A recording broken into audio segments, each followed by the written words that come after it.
A extrema-direita chegou ao poder com o Estado mínimo no imaginário de muitos brasileiros, né? Explorando muito essa narrativa de que as grandes estatais estiveram envolvidas nos casos de corrupção, e isso foi um dos pontos fortes que levou a esse extremismo no poder.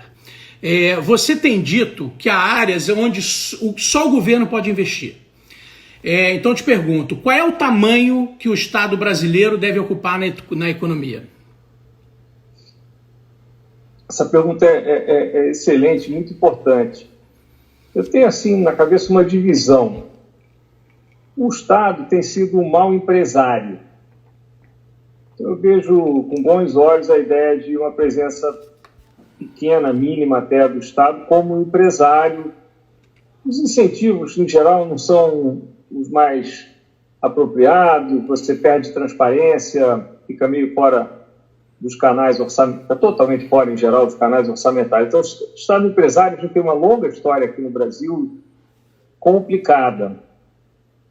Reformas de governança e tal, estão sendo tentativas aí inspiradas pelos escândalos, mas essa área tem sido difícil. No entanto, o resto da função, vamos dizer, do Estado, sobretudo num país extremamente desigual como o nosso, é impossível imaginar cabendo dentro de um Estado pequeno.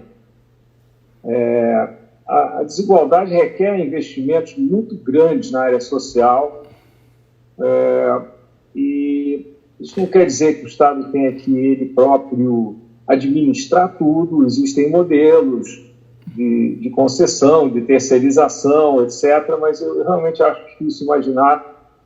E acho também, é um assunto que pode ser bom para a gente conversar, essa crise, na minha leitura, está realçando uma série de problemas e eu acho que nós vamos acabar reinventando a social-democracia, por várias razões, algumas até de natureza quase que filosófica, de qualidade de vida, coisas assim. Coisas boas, eu acho que podem sair dessa confusão. Então, para resumir, eu não acredito no Estado mínimo, eu acho que essa ideia, na prática, ela é meio vazia, e certamente não é para nós. Assim, um grande resumo. Esse governo tem tido dificuldade de privatizar, não é fácil. Acho que agora talvez eles reconheçam que foi feito lá atrás, com Fernando Henrique, até mesmo com Lula. Não foi fácil, tá? Arrumar o sistema bancário, a área de telecomunicações, um pedaço da área de energia elétrica, e voltar as atenções para a saúde, educação, infraestrutura. Acho que é por aí. Entendi. Então, tá claro, né, e você tem falado muito isso, e os grandes pensadores econômicos, quer dizer, pelo menos os que eu admiro mais, também têm batido muito nessa tecla, que é importante, e uma das mazelas principais do país, é importante, urgentemente, o combate à desigualdade social, né? O que o Estado brasileiro pode fazer para diminuir essa desigualdade social e se isso está sendo feito de alguma maneira correta? Tá, muita coisa. Para começar, esse Estado, vamos chamar de médio, mas é um Estado grande, para um país de renda média, que arrecada 1/3 do PIB, é muito dinheiro. Eu acho que o Estado tem que começar se repensando. O Estado brasileiro gasta muito em previdência, gasta muito na folha de pagamentos, sobra zero hoje quase para investir. Isso faz muita falta, e mesmo para investir nas áreas sociais. Em algumas delas o Brasil investe bastante, aí a questão passa a ser também de gestão. Então eu imagino como uma das grandes prioridades uma repensada geral no Estado. Eu acho que o Estado tem que ser mais transparente, tem que ser mais avaliado, os funcionários públicos precisam obedecer a critérios de gestão muito mais rigorosos. Não há nenhuma razão para não haver um RH de governo, como você tem nas empresas. Claro, governo é governo, é outra cabeça. Então eu começaria por aí, para poder então atacar essas questões da desigualdade, indo além do combate, vamos dizer, direto à pobreza, que nós temos feito e tem que fazer. Isso aí acho que é absolutamente inatacável. Pobreza extrema, Bolsa Família, tudo isso deu muito certo. Mas para ir para a etapa seguinte, país precisa ter uma educação pública de qualidade, saúde pública de qualidade, melhorar um monte de itens na infraestrutura. Então, isso tem que ser feito ou com financiamento público, ou com algum tipo de terceirização quando forem bens públicos, mas, em última instância, são investimentos onde, vamos dizer, o retorno social é muito maior do que o retorno privado. Então, esse capital tem que existir e hoje ele está muito escasso. O Estado brasileiro está vivendo um momento de muita fragilidade financeira e quebrada, assim, para falar a verdade. Então, a gente vai ter que dar uma arrumada nisso. E é difícil. O presidente Bolsonaro acabou de anunciar que esse ano não quer ouvir falar de reforma administrativa. Mais um ano perdido. É o tema. Essa é a grande fronteira. E aí isso tudo permitiria focar, né, no investimento social, que, aliás, também, só para concluir, é totalmente compatível com uma estratégia de crescimento. Você está investindo em, vamos chamar de capital humano, para usar o vocabulário dos economistas liberais, e eu acho que esse é o melhor investimento impossível. E eu acho que é por aí que a gente tem que ir. Tanto na quantidade, eu acho que, por exemplo, na saúde, falta mais dinheiro, até eu diria, do que na educação. Na educação, o Brasil investe bastante, mas há muito espaço também para gestão, e muita gente demonstra isso, economistas que eu acho que já tiveram aqui, pessoas como o PB, Marcos Lisboa, demonstram isso com muita clareza. Então, essa é uma frente de trabalho urgente para nós. E o que a sociedade civil pode fazer também para ajudar no combate a essa desigualdade?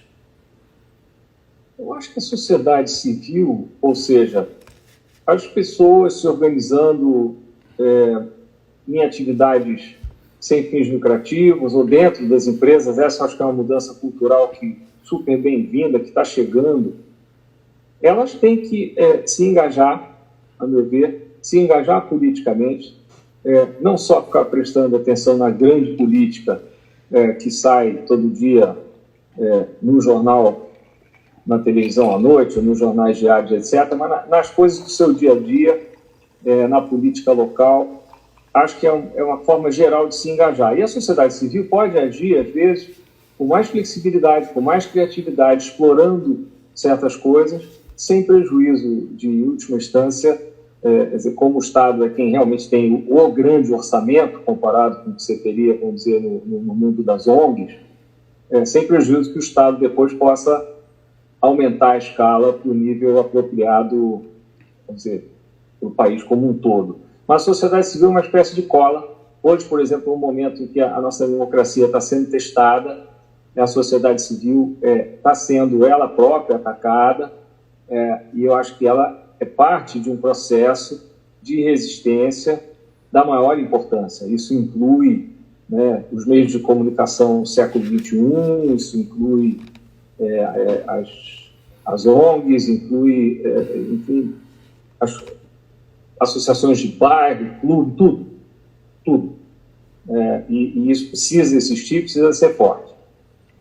O Armínio, você falou em combate à pobreza e opôs não, mas dá para entender pela sua resposta que o combate à pobreza é diferente do combate à desigualdade social, né? Você, pelo que eu tenho lido, eu acredito que acha mais importante o combate à desigualdade social. Me parece um pouco que o governo liberal puro sangue, né, trabalha muito no combate à pobreza como abertura de mercado, né, como criando novos consumidores. Eu vejo muito essa coisa do combate à pobreza no discurso liberal de direita, ultraconservador e tal, como abertura de mercado, né? Qual é a diferença desses dois projetos? Eu talvez até invertesse, sabe, a ordem. Assim, a pobreza extrema é reconhecida por todos, mais liberais, menos liberais, esquerdas as mais variadas.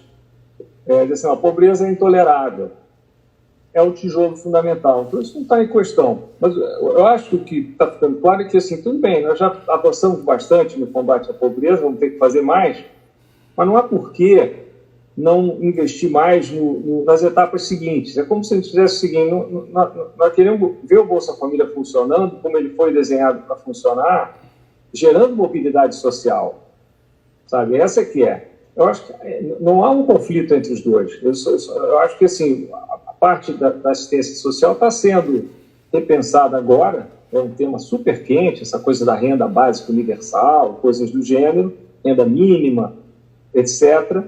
Isso precisa acontecer, isso precisa ser bem calibrado, mas nós não podemos parar aí.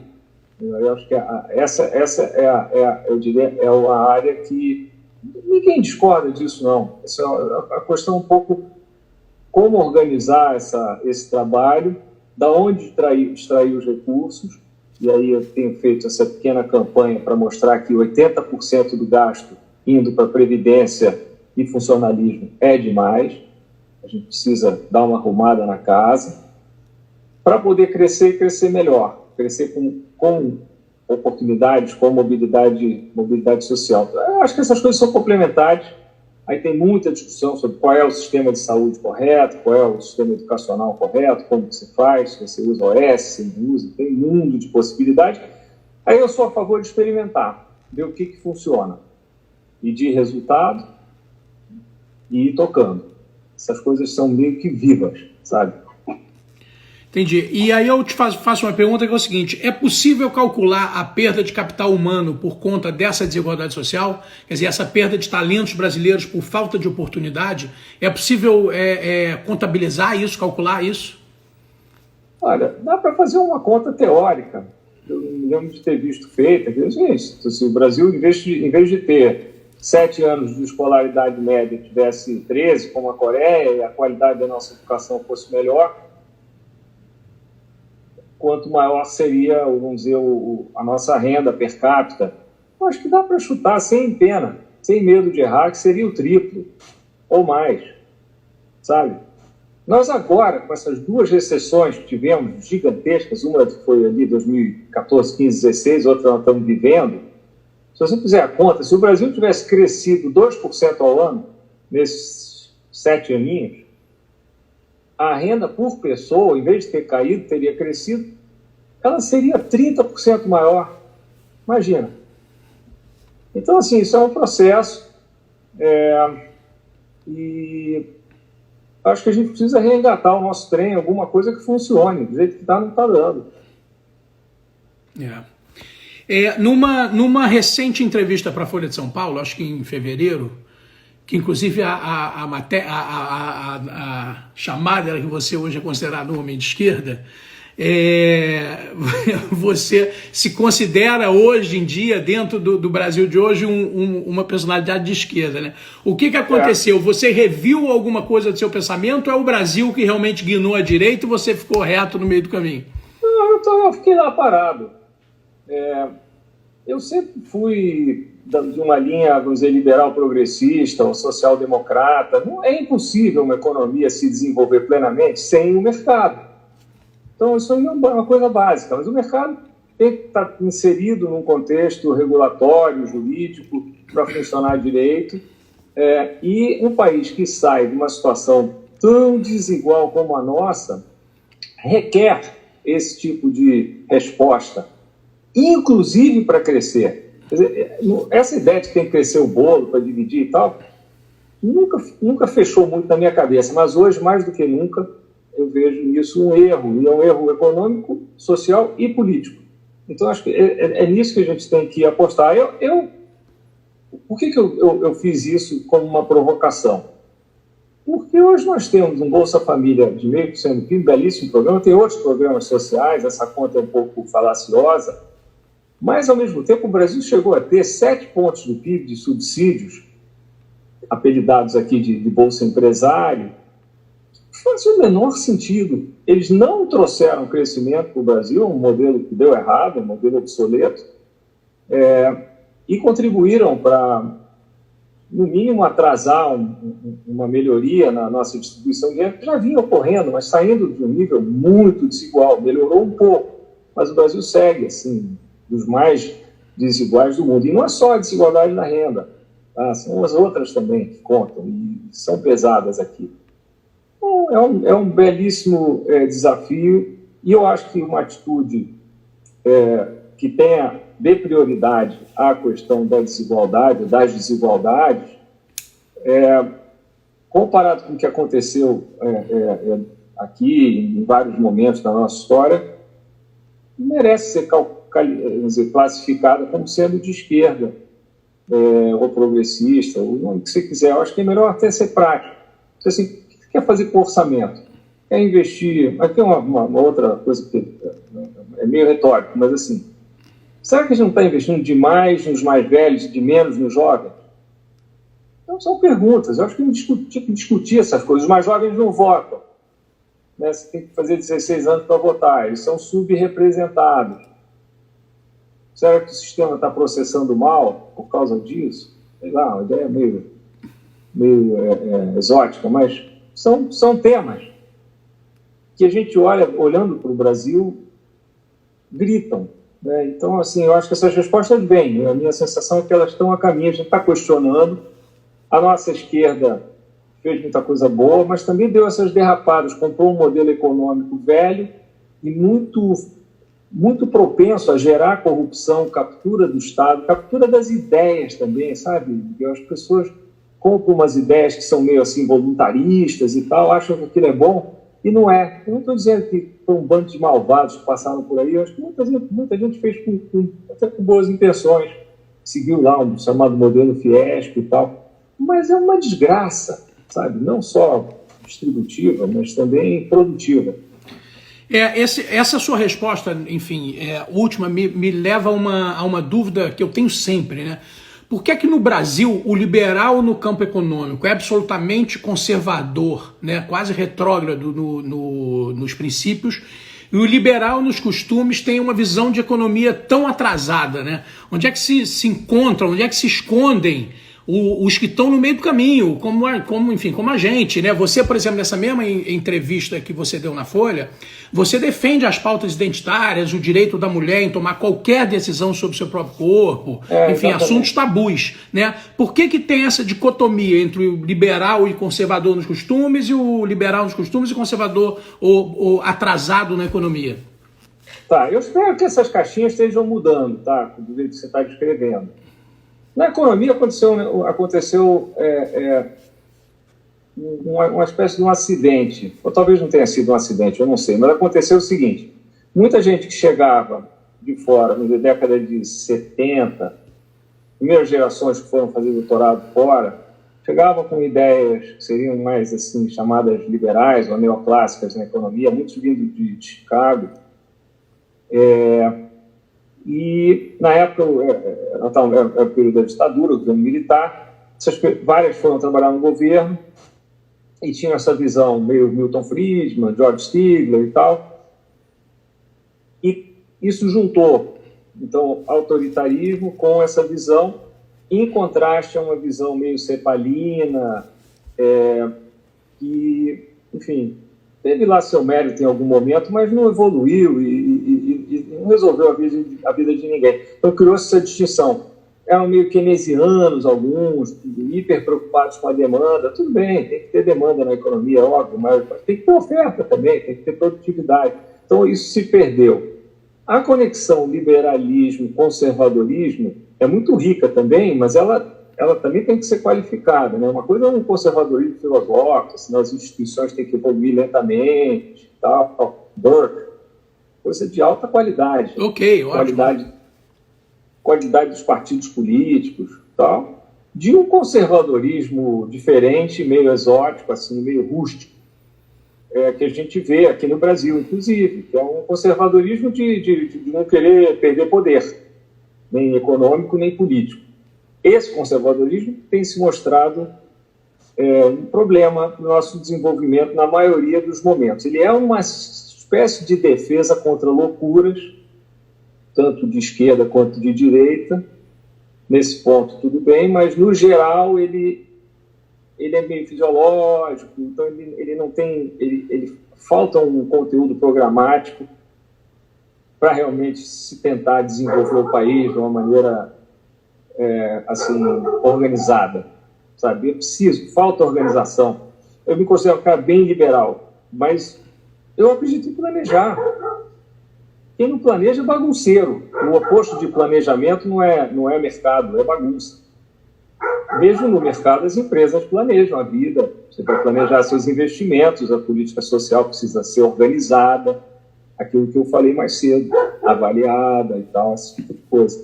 Mas, ao mesmo tempo, você tem realmente essa identidade com as pautas que não são pautas de esquerda, na verdade foram sequestradas, talvez, pelo discurso de esquerda, mas são pautas humanistas, digamos, né? Sim. E quando você fala, por exemplo, no Friedman, que é o pai da escola de Chicago, ele era um dos primeiros a defender a renda básica, por exemplo. Era ultraliberal e defendia a renda básica. Ele era uma cabeça aberta. E ele tinha uma lógica assim implacável. Em algumas áreas ele até hoje ele segue uma pessoa extremamente influente. Nos temas identitários, o mundo mudou muito, né? Nos últimos, 50 anos. E aí eu vejo também, não sei muito bem essas correlações. Hoje no Brasil nós estamos vendo o crescimento das igrejas evangélicas, neopentecostais e tudo mais. É uma novidade. E surge esse tema da mulher, por exemplo. Não sei quem foi que me perguntou onde é que surgiu isso. Eu defendo que a mulher é dona do seu corpo. É uma coisa muito simples, mas isso não é tão simples para algumas pessoas. Para mim, tudo bem. Mas para mim, tudo bem. Se a pessoa é religiosa quer ter um monte de filhos, tudo bem, é no direito dela. Não, se a outra não é, ela também está no direito dela. Que não pode haver um radicalismo que transforme isso num motivo de guerra entre as pessoas. Que é a liberdade, né?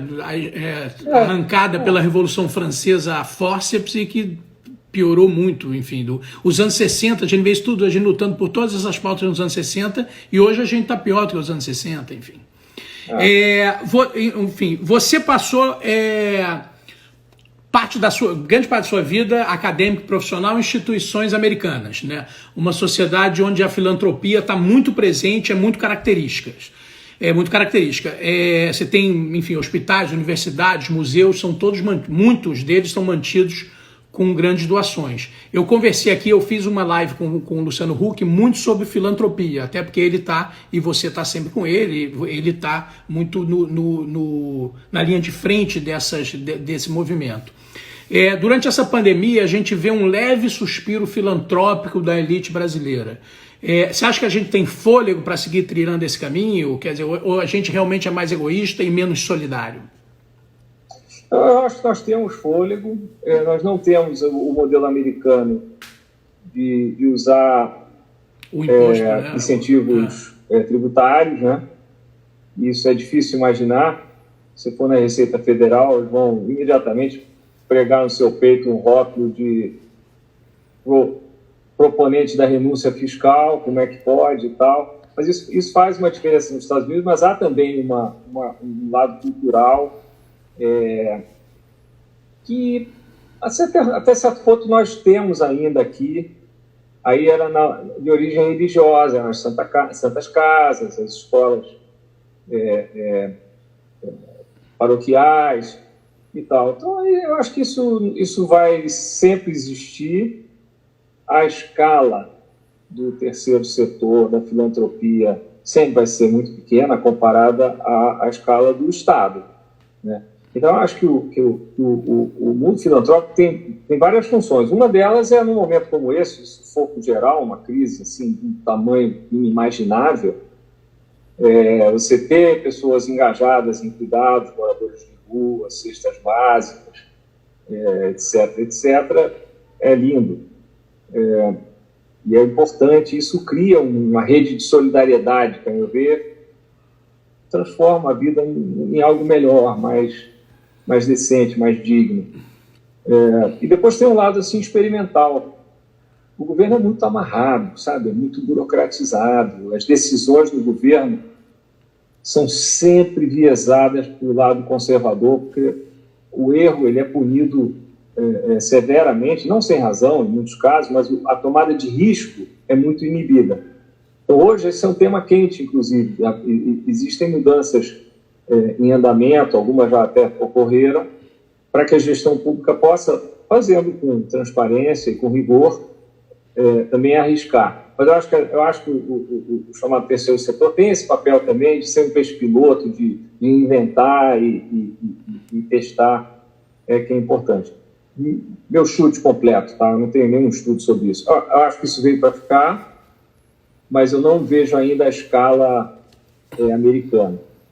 Mas isso veio para ficar e é muito bom. É parte de uma mudança de mentalidade da maior importância. Você vê hoje essa tal da ASG, em inglês, ESG, demanda dos investidores. Você viu agora investidores responsáveis por trilhões de dólares dizendo, olha, vocês têm que se preocupar com ambiente, em inglês é environment, social e governança. E isso tem que entrar aí na sua equação. Acho que isso veio para ficar. Os mais jovens, hoje em dia, têm uma visão de satisfação no trabalho, eu acho um pouco mais voltada para essas coisas. Qualidade do seu ambiente de trabalho, causas, conectar o trabalho com causas, cada um tem as suas e desenvolve, né, na vida. Que é bom também. É um luxo, eu reconheço, mas eu acho que é uma cola social importante. Acho que é super bem-vindo esse conjunto de novidades. Entendi. Você falou, eu vou falar alguns, falando até sobre a ESG, eu vou citar alguns dados recentes do noticiário e aí você me comenta isso, né? Porque acho que essa coisa da ESG traz junto também umas outras observações, né? Uma é a carta, hoje, né, saiu a notícia da carta endereçada ao vice-presidente Hamilton Mourão, assinada por 38 empresas, grandes empresas, pedindo o fortalecimento do combate ao desmatamento, né? Segundo, nas eleições municipais da França, o Partido Verde teve uma vitória histórica, enorme, né, em várias cidades, ganhou várias cidades importantes, e como resposta, o presidente Macron anunciou que vai investir mais de 15 bilhões de euros nos próximos 2 anos para ajudar a transição ambiental na economia. Inclusive foi muito criticado por ter anunciado isso depois da vitória do Partido Verde. E os países, como você falou, os países da União Europeia estão prometendo uma retomada verde, né, uma retomada econômica verde pós-pandemia.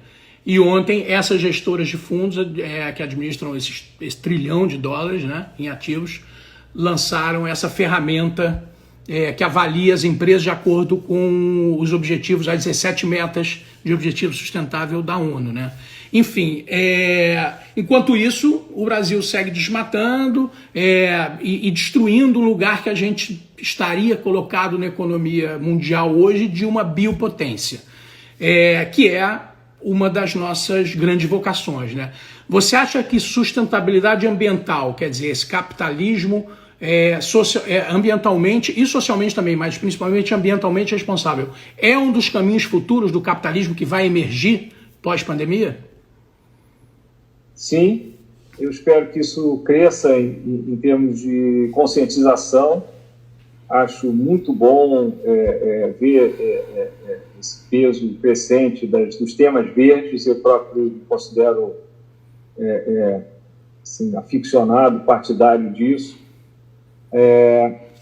E acredito que isso vai longe. É bom que cresça na política, e pode ser uma coisa que pode ser partidária, mas deveria, em tese, também ser pluripartidária, ou algo até ser uma política de Estado e não de governo, né? De Estado. Para nós, ele parece ser da maior importância. Nós estamos, no momento, indo na contramão. Acho que essa carta foi um marco. O Brasil não precisa derrubar mais uma árvore, então eu tenho defendido uma meta mais radical, não é parar o desmatamento ilegal, é reflorestar. Nós podemos fazer isso. Isso pode ser feito com um modelo híbrido com as empresas. As empresas estão dando sinais extremamente positivos de consciência também.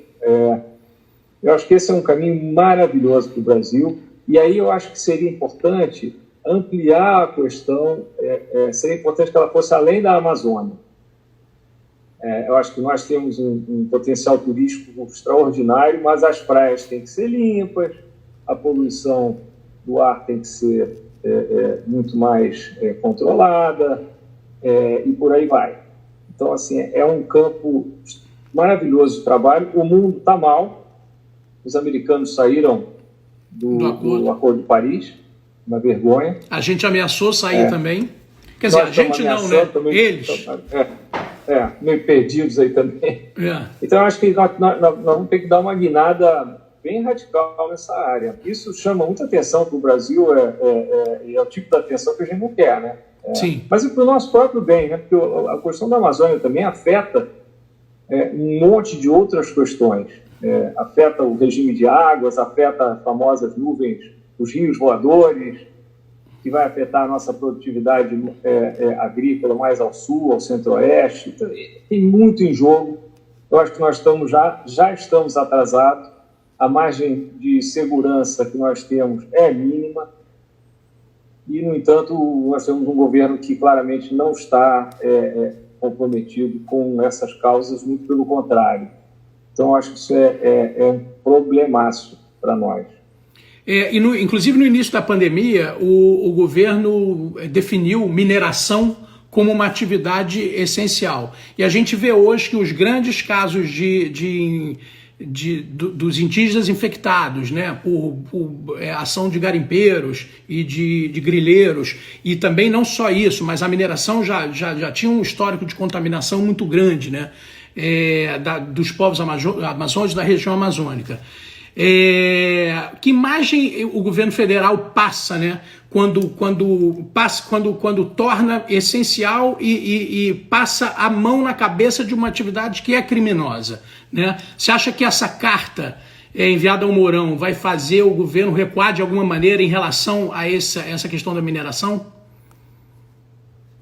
Pois vamos ter que ver o que o vice-presidente vai poder fazer dentro do governo. Ele parece estar numa posição minoritária, e, na verdade, isso me permite complementar um pouquinho a sua primeira posição, porque, assim, eu sou totalmente a favor da sociedade civil se organizar e se mexer, mas eu acho que não há solução possível também sem o aspecto de comando, de fiscalização, de policiamento. Os incentivos têm que ser desenhados de forma adequada, mas as punições também. Então, eu acho que o Brasil vai ter que mudar muito nessa área, tanto, vamos dizer, no lado, vamos chamar assim, positivo, mas também do lado da repressão. Não dá para tolerar. Então, isso tem que ser, isso tem que voltar a ser, já foi, nós tivemos uma fase boa, e agora estamos indo na outra direção, e isso tem que mudar. E no momento que o Brasil precisa realmente se destacar como essa biopotência mundial, né? No momento que está se falando nisso e que isso é pauta, enfim, mundial. Continuando aqui, você tem um dos economistas, um dos brasileiros que tem uma carreira mais incrível, assim, internacionalmente, tudo. Já foi diretor do Soros, né? Do Soros Fund Management. Deu aula em Colômbia, foi presidente do Banco Central. São muitos momentos importantes, né, na história da sua vida profissional. Qual que você acha que foi o seu maior desafio na vida? O maior desafio profissional e o que me trouxe maior satisfação foi o período que eu passei no Banco Central, em duas ocasiões diferentes. Inquestionavelmente, eu me considero uma pessoa de muita sorte. Eu tive passagens muito boas pela academia, embora eu tenha ficado pouco tempo como professor em horário integral, mas fiz um doutorado, dei aula boa parte da vida ótima, não tenho queixa de nada, mas a sensação de produzir que a gente tem, que eu tive nas posições no governo, as ambas no Banco Central, eu considero o ponto alto de uma vida profissional que tem sido boa para mim, com certeza. Eu passei 13 anos fora do Brasil, dos meus 62, quase 3. Foram experiências muito boas, muito aprendizado.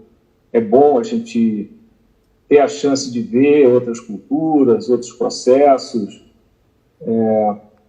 mas os momentos mais felizes, mais difíceis e também os mais felizes, do ponto de vista profissional, aconteceram aqui, não tem a menor dúvida. E você continua sempre flertando com a política, né? Você voltaria a atuar no setor público? Você tem vontade de voltar para o setor público? Miguel, assim, eu não tenho nem moral para dizer que não, mas eu não é algo que eu procure, mas eu quis a vida que eu, em alguns momentos, estivesse em posições onde eu talvez pudesse ter ajudado, caso, sei lá, se o Luciano tivesse se candidatado, tivesse ainda temos chance, ainda não está... Pode ser, acho que nem ele sabe, está cedo para isso, mas o fato é que, então assim, eu não consigo, nem quero passar o tempo todo pensando nisso, mas o que eu faço na minha vida é compatível com o engajamento público que eu mantenho. Eu tenho escrito agora uma coluna mensal na Folha, dou umas entrevistas, converso, falo com muita gente jovem.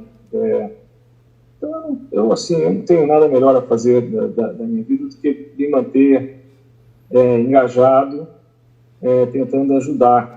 Os últimos 40 anos têm sido muito difíceis para o Brasil. Se você for olhar, mesmo com o Fernando Henrique, mesmo com o Lula 1.1, o Brasil não convergiu para os melhores padrões de vida globais. Ao contrário, o Brasil cresceu menos do que os países mais maduros. Devia ter sido ao contrário, sabe? Então, eu vejo isso com muita frustração, a minha geração. Nós não acabamos ainda podemos fazer muita coisa. Dentro ou fora do governo, acho que há espaço para tudo. Eu pretendo continuar tentando, para resumir. Você falou do seu tempo no Banco Central e a gente fala do governo Fernando Henrique. A última campanha política sua, acho que foi para o Aécio.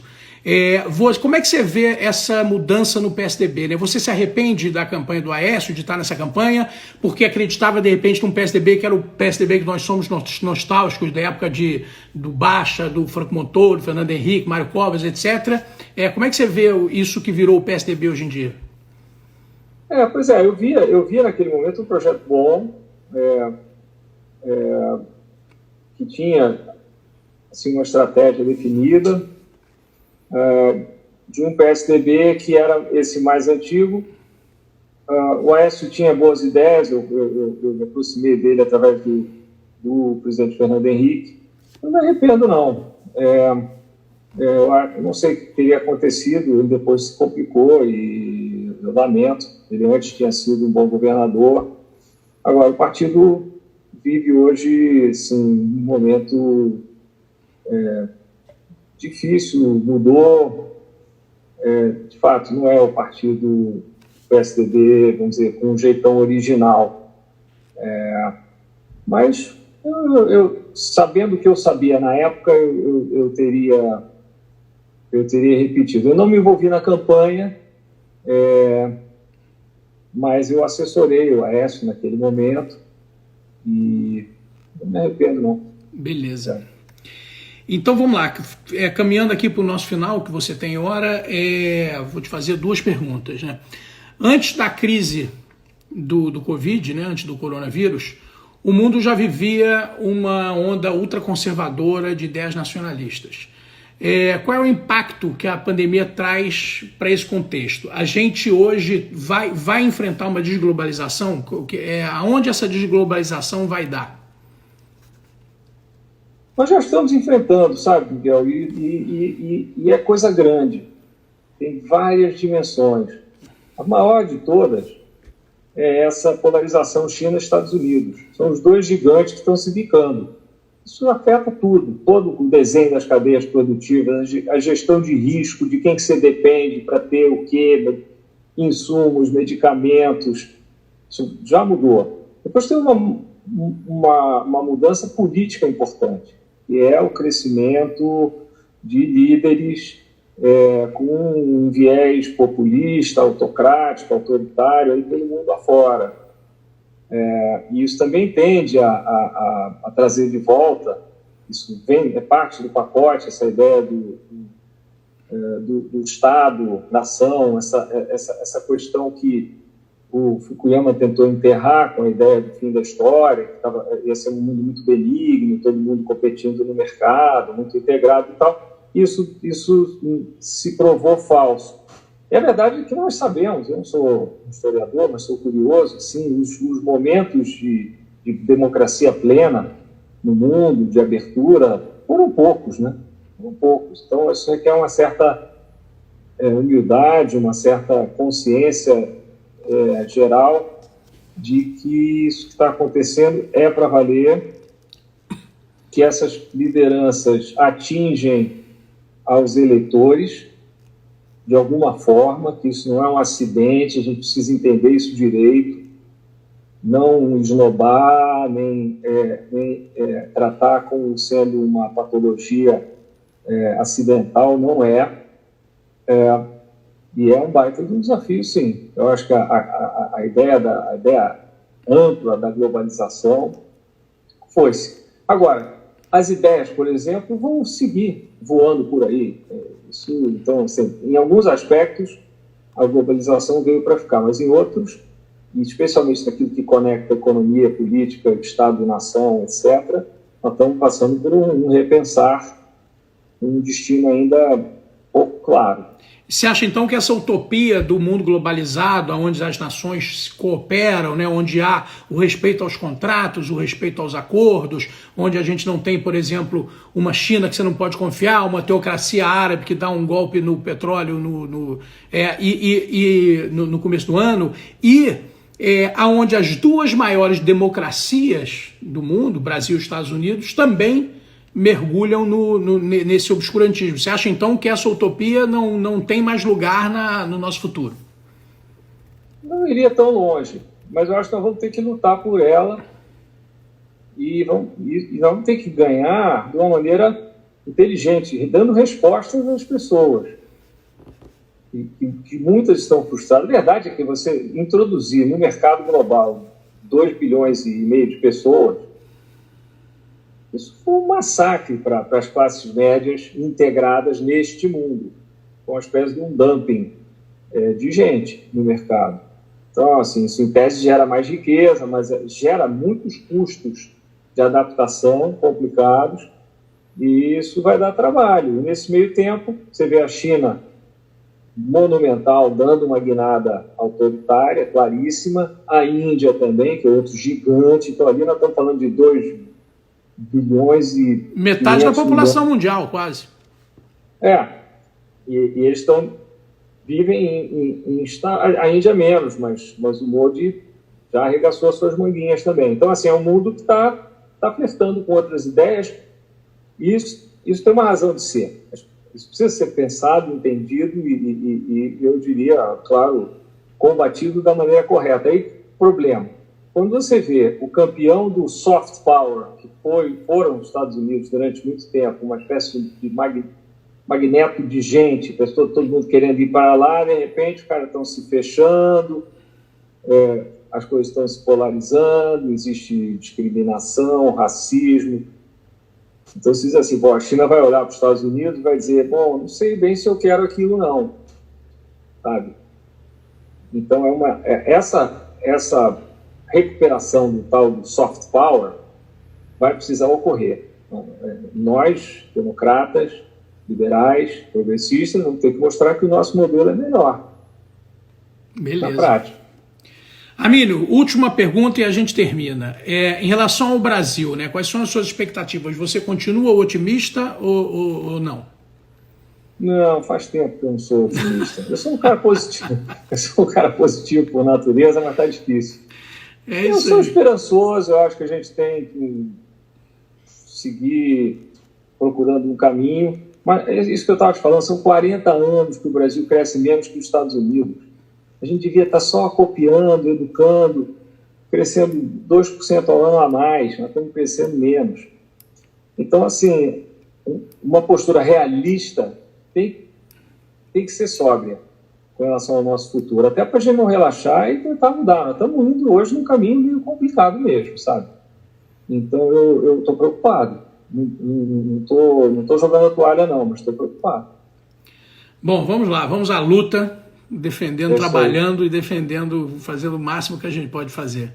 Olha aqui, brigadíssimo pelo seu tempo, estamos acabando aqui, que você me pediu para um pouquinho antes, você tem outro compromisso. Foi uma delícia a conversa, pô, super instrutiva e bacana. E vamos estar junto mais. Beijo aí para todo mundo. Vocês também. Foi um prazer, Miguel. Prazer mesmo, muito grande. Obrigadíssimo.